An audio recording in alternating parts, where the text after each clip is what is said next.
about us that can make it a little bit sometimes more difficult to get along. Only humans have sex face to face. Now I know that don't go for all of y'all, but for the most part, this is a unique thing that humans do. This is how they reproduce, is face to face. Only humans sleep on their backs. You know, all the other animals, they do a lot of different things, but we all, we have that capacity to be able to go to sleep on our back because most of us live in a non-threatening environment, and so we're able to sleep on our back instead of constantly being ready for some fight. And our brains are 80% water. Now that accounts for a lot of things, because many of us think that our brain is just 100% knowledge, and it's not like that. It's a lot of water, a lot of liquid there. Liquid is life. We just have to know how to direct it. The brain is not telling us what to do. We are telling the brain what to do, and it will support any idea we come up with. And the best example that I can always think of is that if you see a person who has decided that they are gay. Now some of the people that decide that they're gay, they go and take hormones so that they can grow hair on their face like a dude, or they get shots so they can grow breasts and everything. And then some people just take on a new idea, and then their whole body, their whole swagger starts to conform to that idea, and we see it right in front of our faces. We say, Dad, last time I seen her, she was a chick, now she a stone dude. She didn't have no surgery. She didn't take no hormone shots. It's just whatever idea you get, it'll start to manifest itself. That's how powerful your brain is. It'll get with whatever your idea is. We seen dudes and say, boy, he sure look like a thug. That's his idea. And we can recognize it on them. We see people that look dangerous. We see that on them, and we can recognize that. So we're very unique. And just like the snowflakes and our fingerprints, everybody's tongue print is different. Every human being on the earth, you got different fingerprints from everybody else. You got a different tongue print.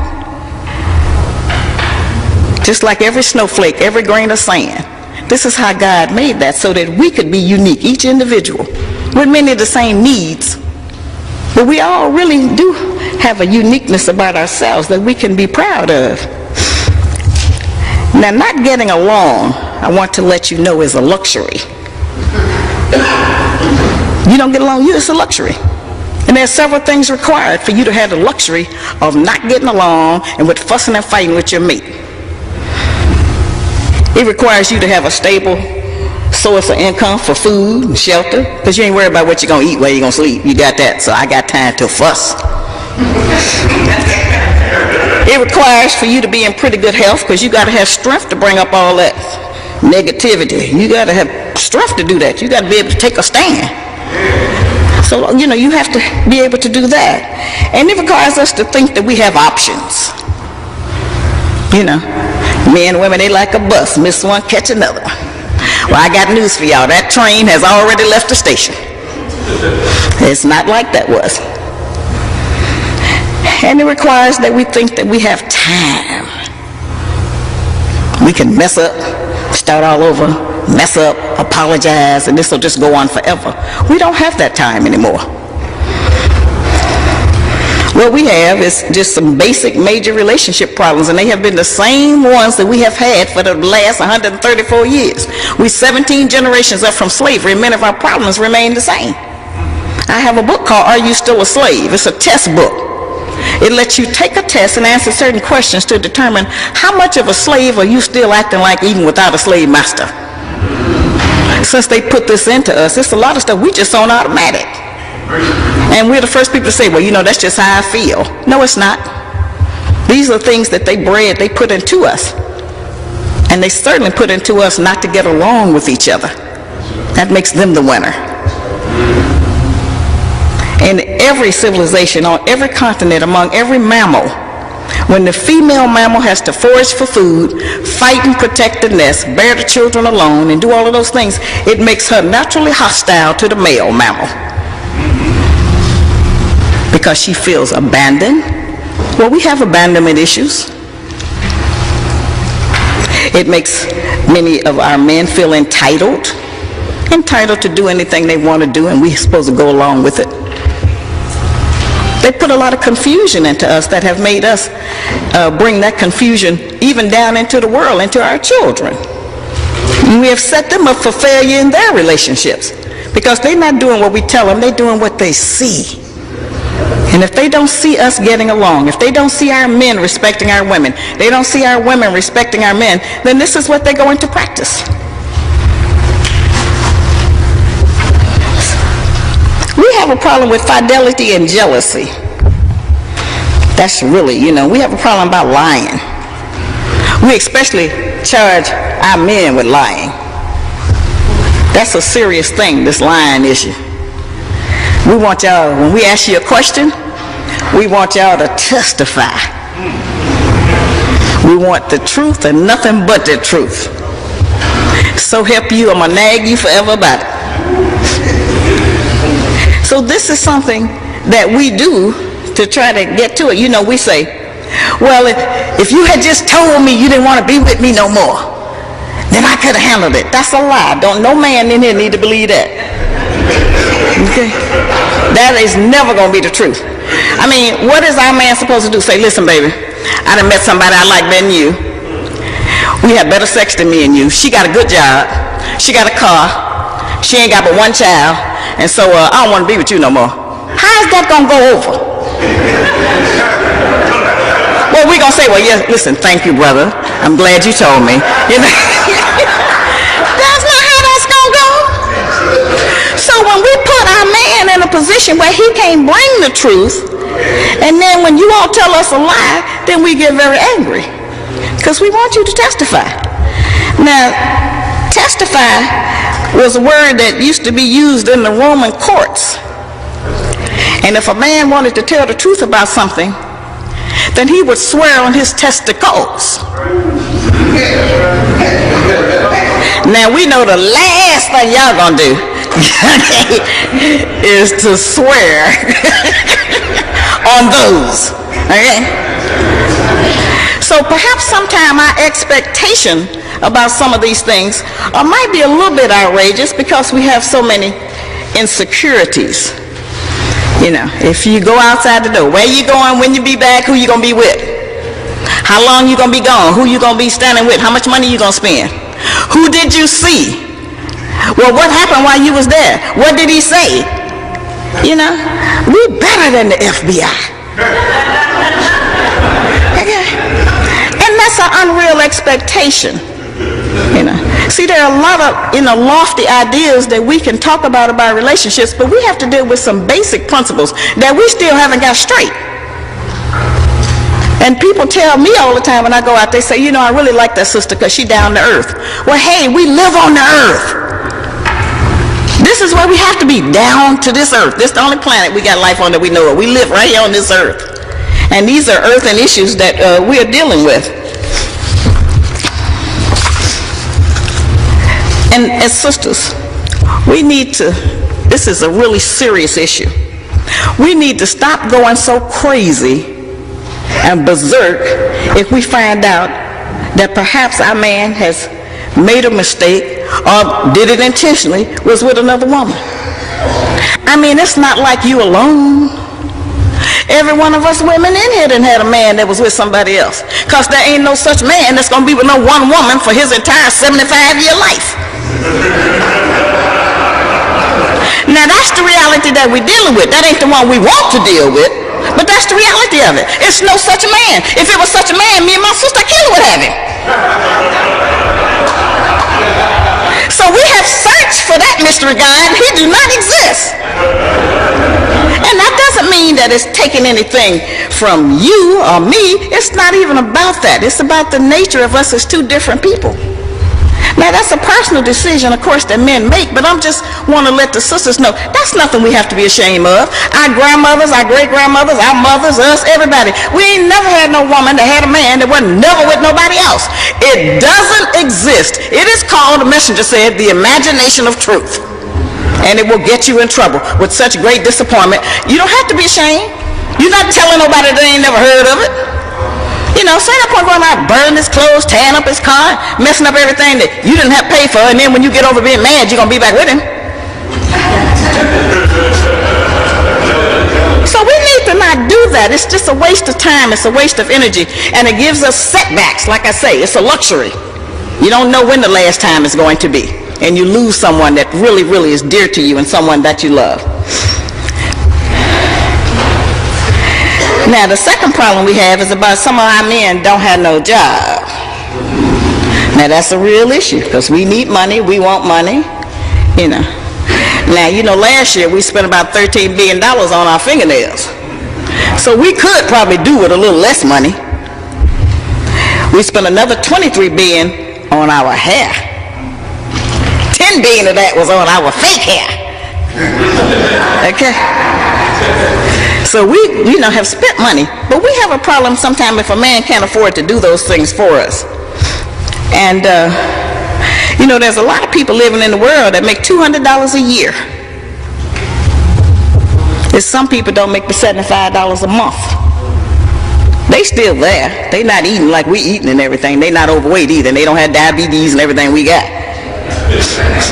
But nevertheless, there are people who live with much less than we do. And certainly we all want to have a man who has a visible means of legal support. Okay, we all want to have that. But we can't completely judge our men by the same standard that the white woman judged her man, because her man ain't never been repressed. Okay? Many of our men are out of work because they just too depressed or they can't work or don't want to work. And then you got a lot of our men who are out of work because the white people in charge of the jobs won't give them an opportunity or a job. This is not magic. And then they'll give more to us, and then we start tripping and start thinking, I don't know why you can't get no job, I got one. It's not like that. With many of us, we take the position with our man where any job is better than no job. But that's not the position of a man. Men take the position where no job is better than any job. They have a different standard. They have a different ego. And no matter what we think we can feel and experience, we do not know what it's like to be a black man in America. The little tiny glimpse that I got almost make me want to cry all day because it's so unfair to our man. And the best success that this country can have is to use us as a tool against the black man. They're already against him. See, they protected their woman for all those years. If you mess with a white woman at one time, they would kill you. They protected her. But see, ain't nobody never protected us. And so being free fall out here, they have felt that it was okay for them to be able to come in and give us the things that they keep our men from giving us so that they can be our man. And we even call him the man. I'm going to call the man. Yeah, the man called him. Well, we talking about the white man. But you are man. And we need to return that title to him. We need to try to be more respectful. Even if he don't respect himself, we need to try to respect him.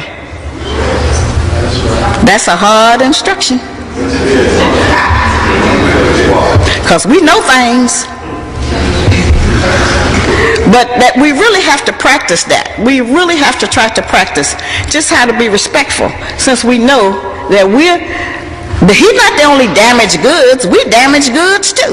It doesn't mean it necessarily has to hold us back, but we do live in a society where we have more opportunities and more benefits. All we have to do is get pregnant, and the white man will give us a house, a place to live in, health insurance, pharmacy coverage, daycare, food stamps, rent coverage, and everything else. A black man can't get nothing unless he done lost his job. He can get some unemployment for a while. But since most of y'all ain't even had no job, you eliminated from that access. So it's not fair. It really is not right how it's set up. And I want you to understand that. And so those things keep us from wanting to be with a man, because we say he ain't got nothing. Well, we wouldn't have nothing either if they wasn't trying to use us against him. It don't make us greater and better because we have been able to make a little bit of progress because we've had more support out here. Because they want to own our children. They want to make us totally dependent upon them. This hasn't changed. We haven't got that modern where that don't exist no more.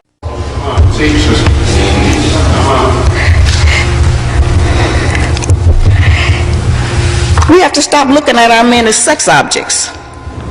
Now that's a turn, isn't it?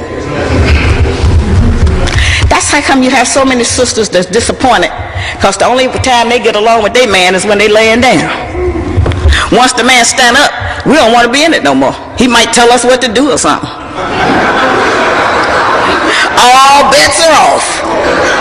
That's the deal breaker when you start trying to tell me what to do.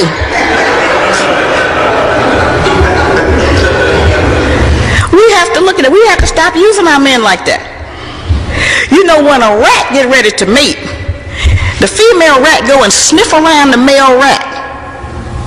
She makes sure, first of all, that he don't have any imperfections so that she can get pregnant. He can't have polio, he can't have diabetes, high blood pressure. He can't have heart disease or none of that, or she don't deal with him. And the second thing he has to do is to be able to go someplace and make a nest for her. If he don't have a home for her, if he can't dig a hole somewhere for her, then she said, I can't be with you. I'm going to find me another rat. Okay? So it's not unreasonable if the female rat can practice that, it's not unreasonable for us as black women to require that. No, I can't get pregnant because you ain't got nowhere for me and the baby to sleep. Okay? No, I can't get pregnant because tomorrow I might be hungry. You ain't got no food for me. What we gonna eat? That's important. So we can require that. So we need to, when we see a brother and he's down, leave him there. Because if you pick him up and drag him up, he gonna leave you the first chance he get, because he want to be around somebody who think he was always up. That's how that works. You can't make no man. You can't get with no man who ain't got nothing and buy him some shoes, buy him a coat and a hat, and then when you get mad, want to take it back. You can't buy no man. If you want to make a man, you have to do it with your own son, your nephew, your cousin, a boy in the community. You can take a little child and try to grow him up, but you can't take no grown man and turn him into a man. That's a waste of time. And any investment you make, you will fail. That's just the truth of that. And it's going to be hard because they be needing so much. Show up, ain't got no underwear, ain't got no socks, just whatever it is, okay? Leave him alone. He'll get some. I guarantee you, he'll get some if he want to be with you. We set the standard. And if there ain't no standard, then he don't live up to nothing. Because they want to be with us, whatever it costs, whatever it takes, they want to be with us. But if we make that so simple and so easy that no matter what, we'll just accept that and go along and, you know, just to go to bed with him. You know, in your entire life, you only spend about 2.5 hours having a climax. That's all total. Whatever you done told yourself, it's a lie. It's 2.5 hours. Okay? So that little bit of time is not as important as all the other aspects of the relationship. That's what I'm trying to tell you. Don't nobody break up over sex. People break up over issues like, you didn't close the bathroom door, you didn't put the seat down, I'm tired of sweeping the floor, how come you don't help me fold the clothes? Anything. We break up over that. You come in too late. Well, where's the rest of your money? How come you gave your mama some money? I mean, we break up over all of those kind of things. We don't break up over sex. So it's a value, but it's not the value that we have placed on it. It's not the only thing to do. You have to have something to talk about, some kind of aspirations, some kind of goal. And you might even need to have good credit. That's the new criteria now. I don't want to see your HIV card, I want to see your credit report. Now, if we just base it on that, we know ain't none of us going to be together. We may as well not even try to have a relationship if it's going to be based on credit. Because we just found out about that. We've been here 135 years. It's only been 2 years that we've been learning anything about a credit report. Nobody never taught us about no credit. It's really sad, but this is where we are. We got to look at here where we are and stop tripping, pretending we someplace else because that's where white people are or because that's where they set the standard. We got to start where we are to make the change and to make an improvement. It has to be what we're doing. And raising our children, that's an issue. Over 60% of the black babies in Philadelphia are aborted. That's probably very similar here in D.C. because this is a nationwide phenomenon. White people trying to have babies, we're trying to kill ours. Now there's simple remedies for some of that. If you don't want to have no baby, don't get pregnant. Don't have unprotected sex. Now many of our young girls now are using abortion as birth control. They have 5 and 6, 7 a year. We have so many unwed mothers. And we have something that's never talked about. We have so many unwed fathers. Because it still does take the two people. We do not have an immaculate conception among black people. It's the men and the women that make the baby. We have to deal with how we're rearing our children. We have to stop trying to give them everything we think we didn't have as a child. You want to make peace with somebody, make it with yourself. Don't use the child like that and confuse them so that they grow up thinking that they are what they own. And you're not what you own, you're who you are. It has nothing to do with what some white people and some Asians made, because everything we got come from them. So we can't let that be the standard of who, we think that we are. It was a merry-go-round we used to have our children on, but now this thing is moving so fast, it's like a roller coaster. We can't keep up. We can't teach them that the brand name clothes is more important than their math test. We can't neglect the children in the name of I'm working to take care of you. Those things have to go hand in hand. And it's almost better if you let your child sit with his daddy on the curb who ain't got no job, then we as women keep sitting in the house talking about we can raise a boy alone. We can feed them alone and clothe them alone, but we can't raise them alone. We don't know how to make no man, or all of us would have a man. So we know we got some kind of problem up in there in that area of trying to deal with, how we gonna get along or be with a man. And then we see a lot of grown men, and we'll go out with them, we say, I ain't going out here no more. He is so silly. Well, he didn't get grown and get silly. He was silly when he was a little boy, and didn't nobody interfere and interrupt and help him. So we have to take a position that, okay, if we're going to be a mother, then we could deal with our girls. And everybody in America see the condition, mostly black girls. And we're big girls. And they're not in good condition, most of them. We've gotten waylaid with a lot of material things. We've gotten waylaid with sex. They've whipped us into a frenzy with this whole sexual thing. That's the total goal. And we got it all mixed up. And as a result of that, we're not making the relationship legacy that we want to make for the future. We're not showing the image that we want our children and grandchildren to see so they can go out and act like that. What we're doing is not good. And we also, on this argument thing, we have to let our men win some of the arguments. I know that sounds painful. But it's okay to let him win sometime. All you got to do is grit your teeth and say, that's right, baby. You're right. Okay. We ain't got to win every argument. You can be right, and you'll be right by yourself. Don't be right all the time. There's no winner in that. We don't give them an opportunity. Men, a father is not another mother. He's not going to discipline the child, talk to the child, or deal with him like we do. And every time our man try to say something different or teach or tell the child something different, we got to protect him. Oh no, don't you deal with him like that. And then when he go up and have an identity crisis, or by the time he's about 12 or 13 and out of hand, then we want to call the father and say, you better come and get him. See, this thing is repetitive. This is not just going on today. This is what's been going on for the past 50 years.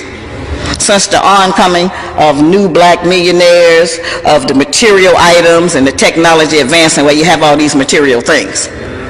All of that has created that for us, so that we're not even real with the people that we be with. We manufacture some kind of personality, so when we meet somebody, we can think we're somebody else. And then after about 60 days, when the sexual attraction wear off, and you start meeting that real person, you decide, I don't like them at all. Who is that? Who are you? You know. Listen, baby, you're going to have to go. Because this is how it works. It's more lies told in the first 2 and 3 weeks of any relationship than at any other time in your life. Now you're talking about some humongous lies, some gigantic misrepresentations about what you got, who you are, what you drive, where you work, what your history is, everything. We just lie because we want to make a good impression, and we want to be accepted and admired. We don't deal with the truth that you can't maintain that. Pretty soon it's going to be, baby, can I get some gas money or something? Something is going to come up that we will know that it's not the truth. This is our life. This is our life. This is what we live in. And the reason I can tell you these things is because they go on in all our house. We think something different going on in everybody's house. No, it's not. The same nonsense is going on in everybody's house. It's not different. You think you're different. It ain't different. It's the same. It's not different. Which is why we need a group solution to help us to start working on something. It's not to go out and join the organization. It's not to go, get in this club or group. You got to start where you at. You got to start at home, at the person you're looking at. Whether it's your family, whether it's your man, your woman, whomever, start trying to get along with them before you come out here in the street going to protest something to help somebody else get along. Sometimes we go out, we can't even make it back in the car from a protest. We be fighting and arguing in. This hypocrisy. Yeah, we all go into some kind of mass hypnosis and pretend it's not going on. It's going on, and it is destroying us year after year after year. See, we have one thing in common. We have a shared ancestral slave history. But we can't get away from that. We have come through the same thing. It's in us genetically. All our fears, our insecurities, our hatreds, hatred of self, hatred of anybody that look like us, all of that was bred into us. And so when those things come up, we have to be able to fight against it and say, no, I'm not going to do that because I know that's what they want me to do. I'm going to take a little bitty step. I'm going to try to just do something different. I'm going to try to do for self, some kind of way. And the sisters, we have to take our hearts, as I said, because I mentioned this again because this is so important. We have to take our heart out of our vagina. Okay? That's not where your heart is. Don't let a man win your heart because of that. He got to win your head. He got to win your respect. He got to win your honor. And he has to try to help us, not do it, because nobody can really make you happy. Happiness is a thing that you have to decide as an individual. And so all that, I'm looking for somebody to make me happy, you gonna be looking forever. You ain't gonna never get finished looking. Because that doesn't exist like that. You have to decide, you know what, he all right, I'm gonna hose him off, dust him down, we're gonna be okay, I'm gonna make it with him. You know? I'm going to cook him some food. I'm going to cook, period.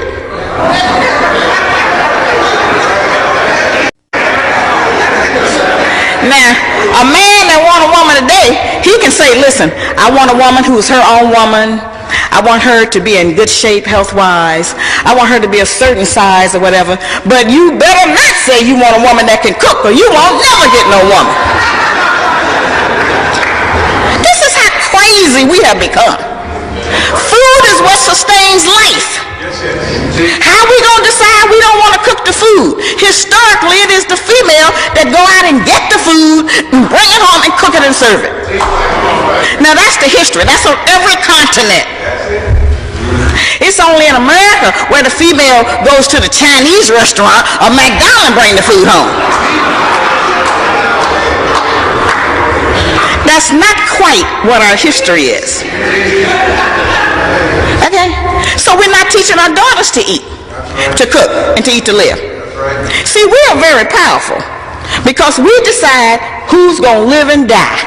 We decide how long you're going to live, what shape you're going to be in while you live, how you're going to feel. We decide all of that by what we feed you. And we could kill you in 6 months if we decided. We could do it in 6 months or less. Feed you a whole lot of chitlins, a whole lot of ham, a whole lot of white bread, white rice, white pasta, white sugar. Oh, we can lay you to rest. That's a lot of power. And as sisters, we need to know that that's a lot of power. We can build the nation. We can help our men to be able to see a long time, to have good virility a long time. We can do that by what we feed you. You know, fortunately for me, and the reason I look so good is that in 1967, I heard the teachings of the Honorable Elijah Muhammad, and he told me how to eat to live. He said, and you can look like this when you get old. Okay? But there's all kind of information out here now about how you can eat, how you can prepare food, get the children off the sugar. We can't give up our culture just because we live in America. We can't give up being black because Barack Obama is now the president of America. Okay? We're not multicultural. We are one cultural. We are not African Americans. We are American Africans. That's a different result. We are what an African looks like after being nearly destroyed here in this country by the white people.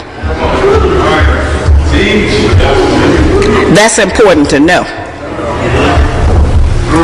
That's why they don't claim us on no other continent. The Africans that come here don't love us, and we don't like them. And all we talk about is the motherland, Africa, until we run into a real African. And we know that. How many Africans come over to our house to have dinner? How many Africans do our children play with? How many Africans go to church or the temple with us and everything? None. We don't hardly even eat in an African restaurant. This is the confusion and the hypocrisy we practice. We have to start really just trying to deal with ourselves.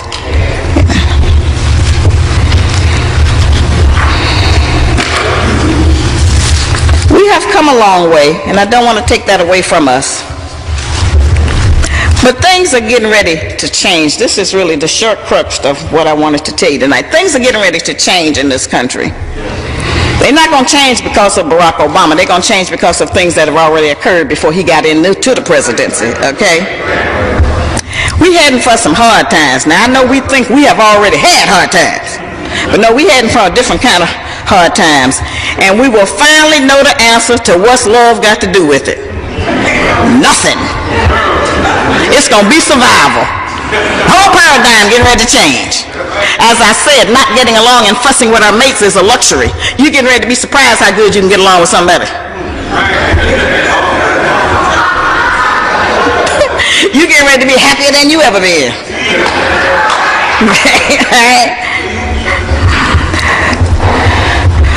We're going to have forced unity. Our priority lists are going to shorten. And we're going to find out that we can really survive with our own fingernails. We're going to fix our own hair.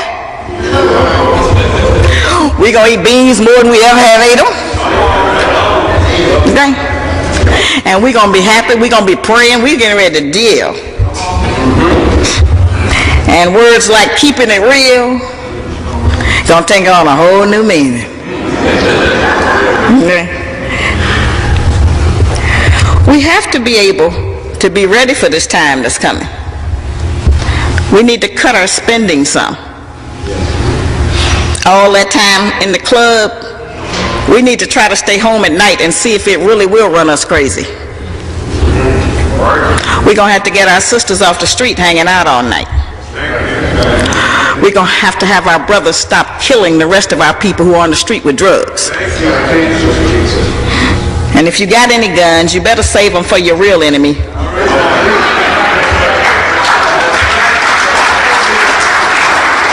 Okay? Because it's not nobody that look like you. Okay? We're going to have to prepare for the day of want, which is coming quickly. Okay?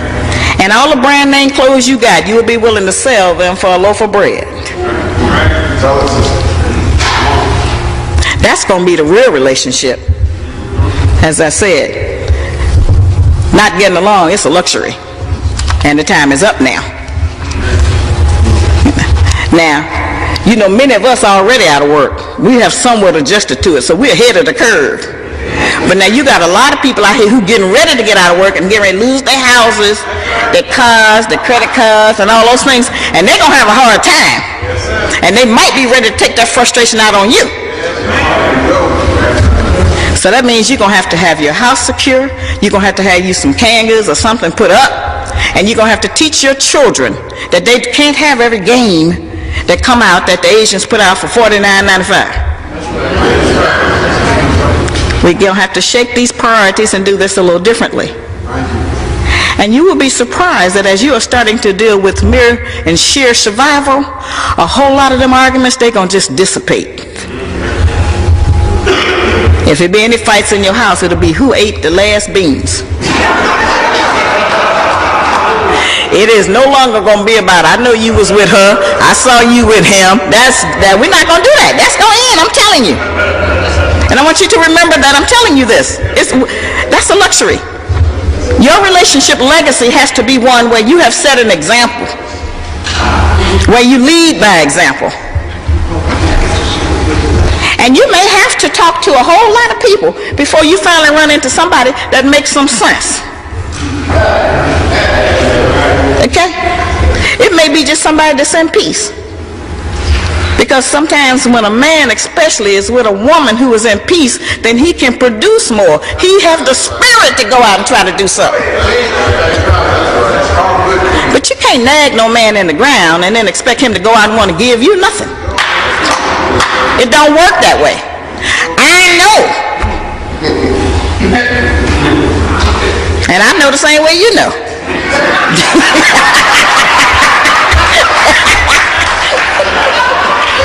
It wasn't until I got nice that the blessings opened up for me. You know, a smile, it goes a long way. Our man been out in the world, everybody he met been mad at him, hating him, dogging him, and then when he come home, what man want to come home to another house where somebody else mad?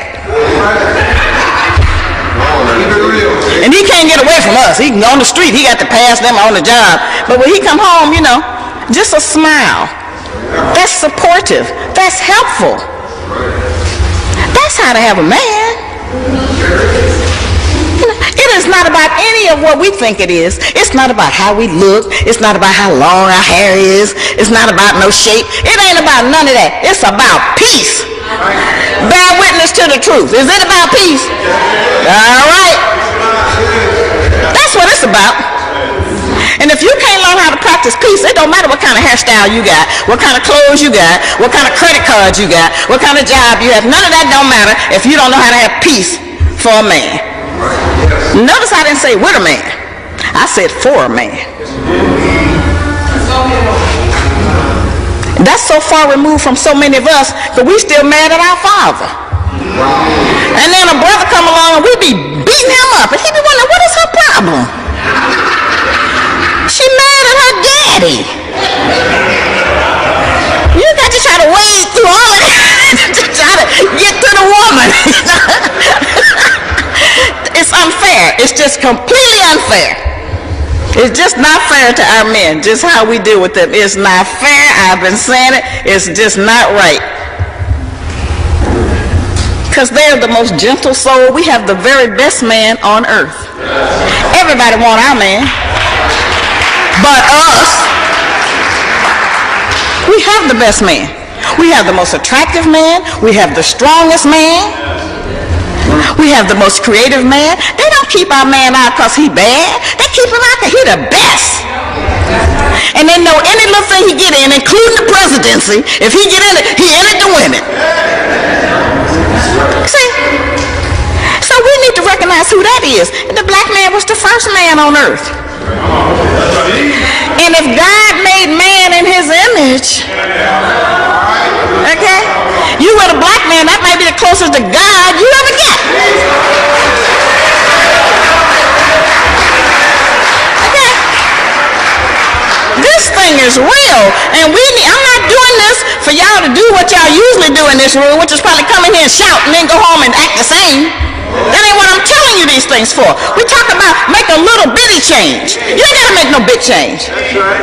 It's all good, sister. You know, if it's concrete on the ground, the reason they have to really prepare the earth when they lay concrete is because one blade of grass that you can flick with your finger can crack that entire concrete. One blade of grass will crack concrete that if it fell on you would kill you. That's right, sister. So if you come up with a little blade of grass, then you can crack the concrete that's repelling and hold our man down.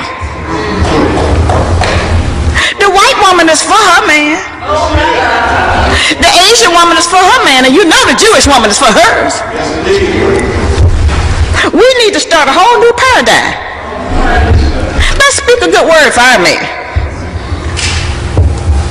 Let's don't let nobody just come down on him. I have been in elevators. It'd be a brother in the elevator, and a white man be in the elevator, and the white man will ask a question, and every sister in there turn around and start answering. You know, I know my position is I ain't the information booth. You know? But I've seen that. I've seen sisters walk past a brother and just won't even speak to him. That ain't right. That's not right. Talking good. You know, we have to do this thing differently. We have to make our man want to be with us, want to come home to us. And we also have to recognize that just like he's beautiful to us, he's beautiful to everybody else that see him. Okay? We don't have no lockdown on him being wonderful. This is just how it is. They're all beautiful. I know millions of them. And each of you have something wonderful in you that's waiting to come out if you can get past your relationship with your mother and with those other women you've had. See, we got all of that is in there. It's all in there. It's all buried. It's repressed. But it ain't that deep because of one little scratch.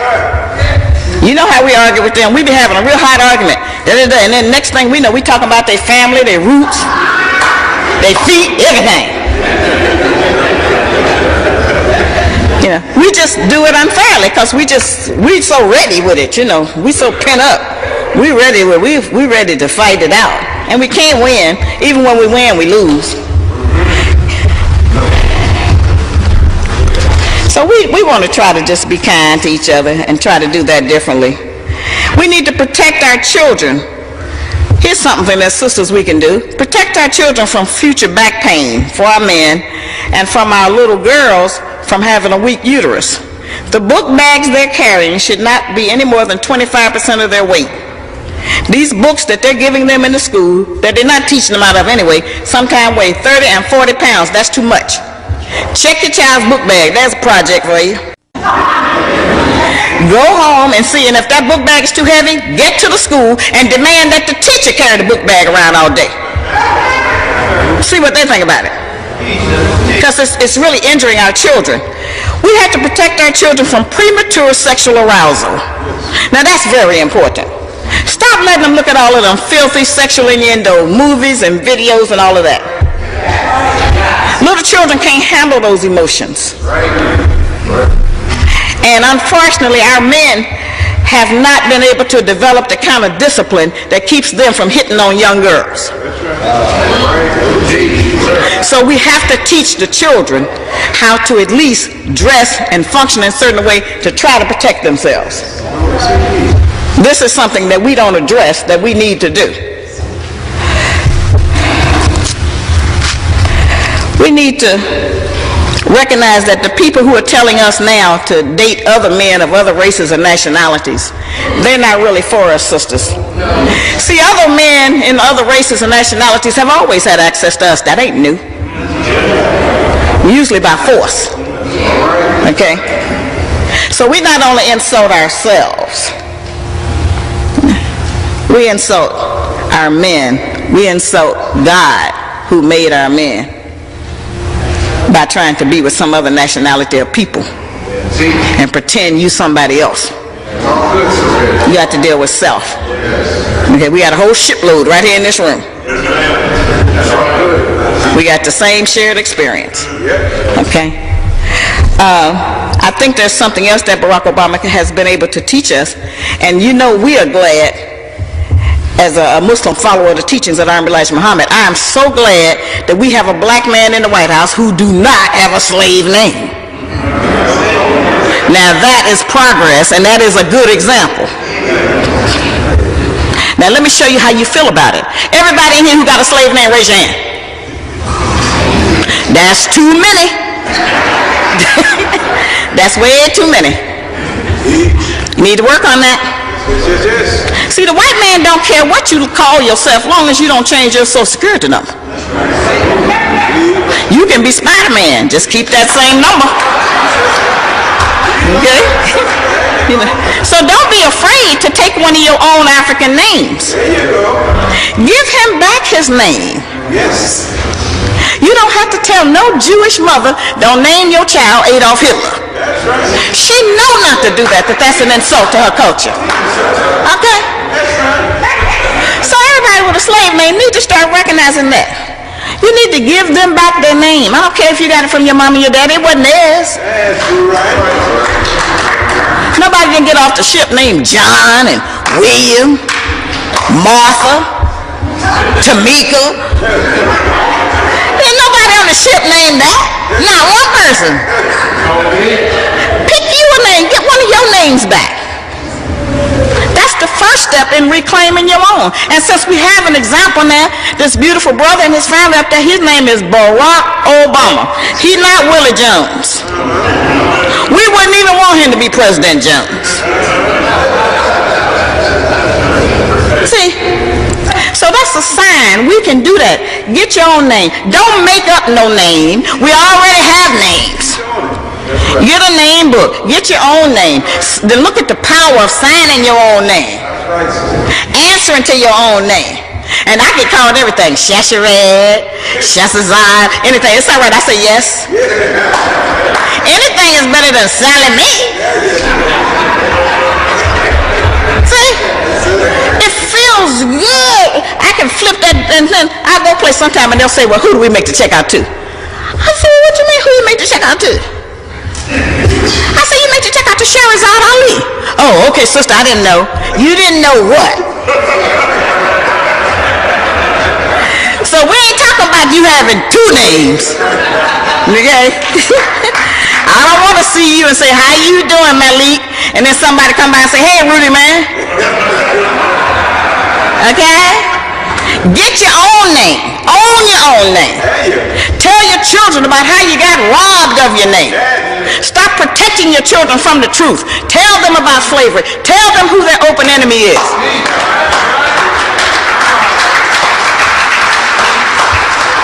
If not, we send them out to be slaughtered. They at a total disadvantage when they don't know who the enemy is.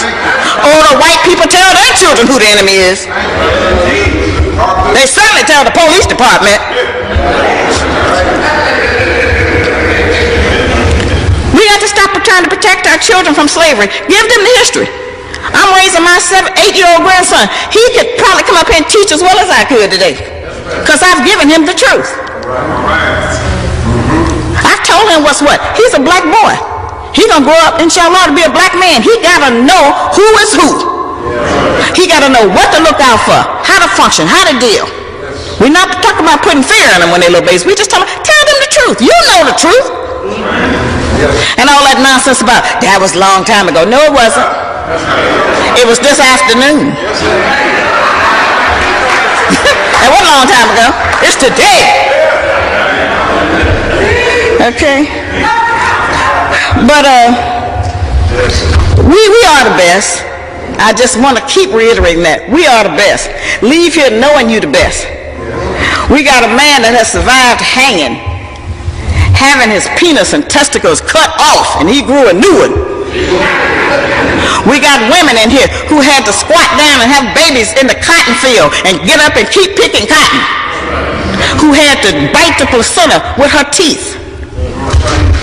We got women who didn't never have time to get sick, who had to make a meal out of no meal. Okay? We have that in us. That's who we are.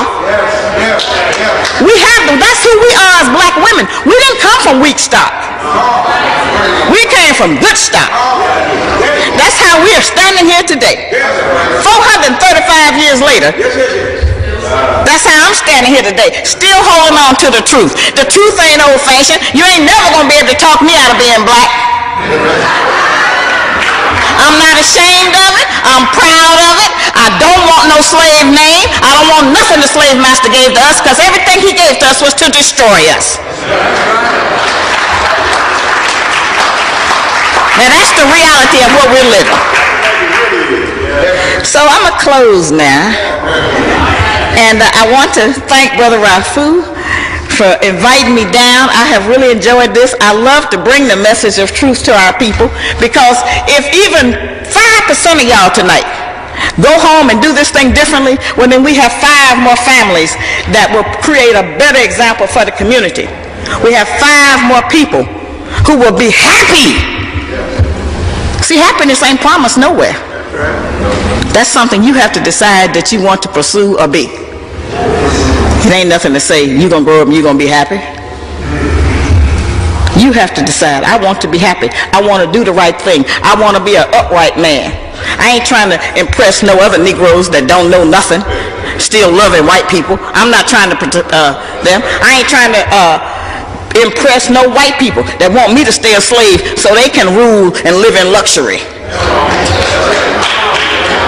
That's not who we want to be.